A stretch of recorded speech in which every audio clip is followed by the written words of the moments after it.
Thank you for watching CNN 10 this Tuesday. I'm Carl Azus. There was some breaking news last night out of Manchester, United Kingdom. Eyewitnesses said it appeared to be some sort of explosion. It took place at or near an Ariana Grande concert in Manchester Arena. British police initially said at least 19 people were killed and that dozens of others, around 50, were injured. Emergency workers rushed to what was described as a chaotic scene. There were several videos like this that showed people panicking and running. When we produced this show, there were still more questions than answers, but British officials said they were treating this as a terrorist incident. You can look for the latest news on it at CNN.com. Another story we're covering, what's known as the Doomsday Vault has been breached. This is an emergency storage facility for seeds, more than 500 million of them from all around the world. It would allow people to recreate food supplies in case there's some sort of global catastrophe. The vault's carved into the side of a mountain in Svalbard, a Norwegian archipelago about halfway between Norway and the North Pole.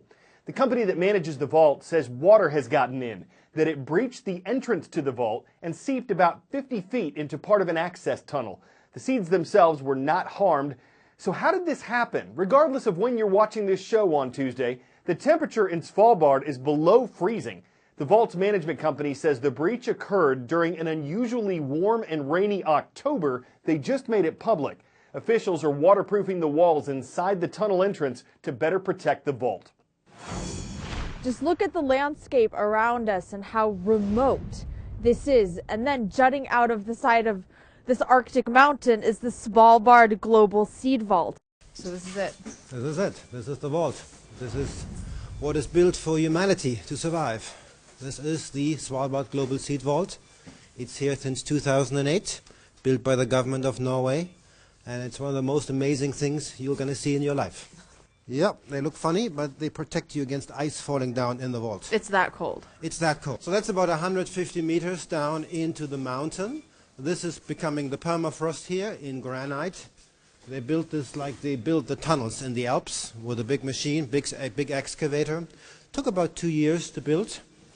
And it's built to last for a very long time. This is meant to be your way out if the power fails, if there is no lights, so you find your way out of the vault. So the seed deposit works like with any bank and a safe deposit storage in the basement of the bank. You bring your own seeds. You, as a depositing institution, you own them and you keep them, and only you can determine what happens with them. This is the main door to the active vault, one of the 3 vaults that we have. It's all frozen up because inside it's minus 18 Celsius year-round. And this is typically the place everyone wants to have a picture taken. This is world agriculture behind that door. Everything you're going to need for the world to survive in terms of agriculture is safely kept here for the future. We have 860,000 types of crops. Each probe has 100 to 1,000 corns. So if you look at the number of individual grains in here, it could be close to 1 billion. My nose is going to fall off already. You need to keep warm here with everything that you can. And when you go inside, it gets colder because of the draft of the AC. You could go back to Svalbard and recreate agriculture in the world, which I find an amazing concept. In the event of a cataclysmic occurrence, this would stay and preserve these seeds for how long? We have minus 18 Celsius in here. It would go up to minus 8, minus 7 after a few years. But then even at that temperature, most of the seeds can stay for many, many years, 10, 20, 30 years time. So you have a lot of time to think about what to do, even if power fails here and doesn't get restored. It's a safe place. It is truly remarkable and such a unique experience. You know, the general population doesn't have access to this vault, and we're among the few who have actually been inside.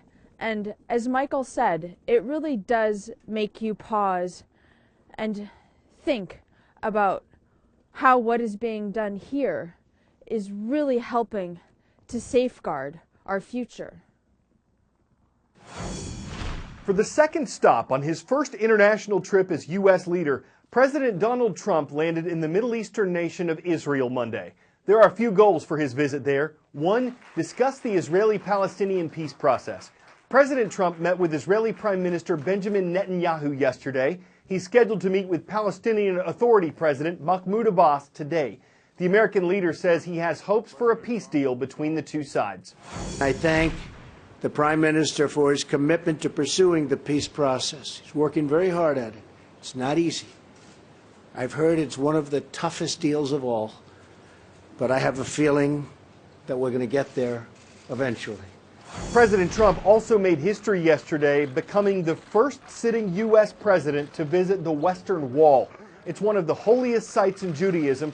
It's also significant to Muslims. And because both Israelis and Palestinians claim the Western Wall as part of their territory, American officials would not allow Israeli government officials to visit the wall alongside President Trump, so as to avoid the appearance that he was favoring one side or the other.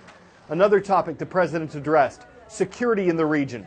Saudi Arabia, where President Trump began his trip, and Israel don't want Iran to become a more powerful player in the Middle East. Though Arab countries have been at odds or at war with Israel in the past, their opposition to Iran could become a unifying thread. 10-second trivia. When it comes to retail products, what does UPC stand for? Unique Product Code, Universal Product Code, Unique Price Code, or Universal Product Co-op? UPC stands for Universal Product Code, the standard barcode printed on the stuff we buy. Only the non-millennial and maybe some early millennial members of our audience will remember using these: the Walkman, floppy disks, and of course, VHS. You needed something to tape world premiere music videos.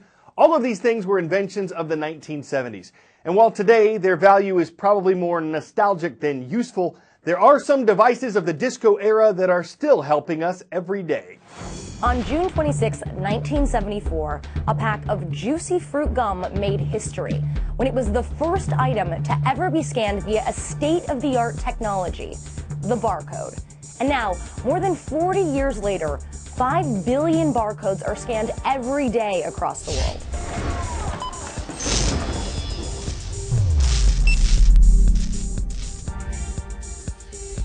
The code itself, you know, those black lines of varying width on the label, was inspired by Morse code.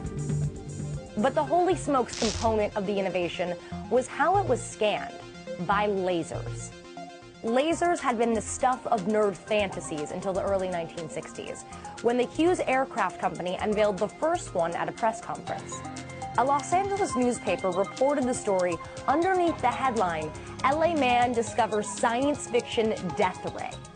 But the fact of the matter is, no one knew what to do with that new technology until that June morning in 1974, when a pack of Juicy Fruit gum in Ohio changed the world.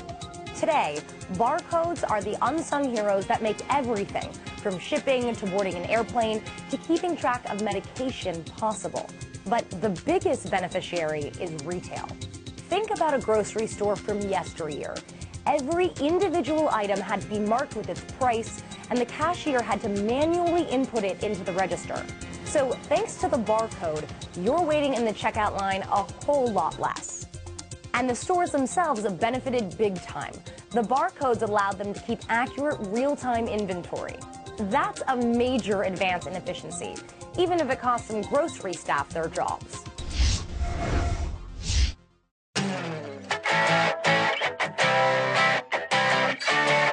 If you're fed up with the salad bar, Ann Arbor, Michigan has the antidote. Welcome to Camp Bacon. This could be the setting for a horror movie if you're a pig, but if you like to pig out on pig, this is your hog heaven. The 5-day festival takes place every spring. It includes bacon baking classes, an endless supply of bacon strips, a bacon ball complete with pig roast, even an open mic night. Strange. Proceeds go to help out local charities, but we're guessing the Community Piglet Rescue ain't one of them. Now, it's doubtful they're baking up nutrition information at the booths, but if you're a ham who's always making time to smoke up the kitchen while cooking up the best sizzling breakfast food you know, there are no trough choices here. Camp Bacon is the ultimate slaboratory. And with the border so close by, we'd expect Canadian bacon to be there too. I'm Carl Azuz. Hope you're hungry for more news tomorrow.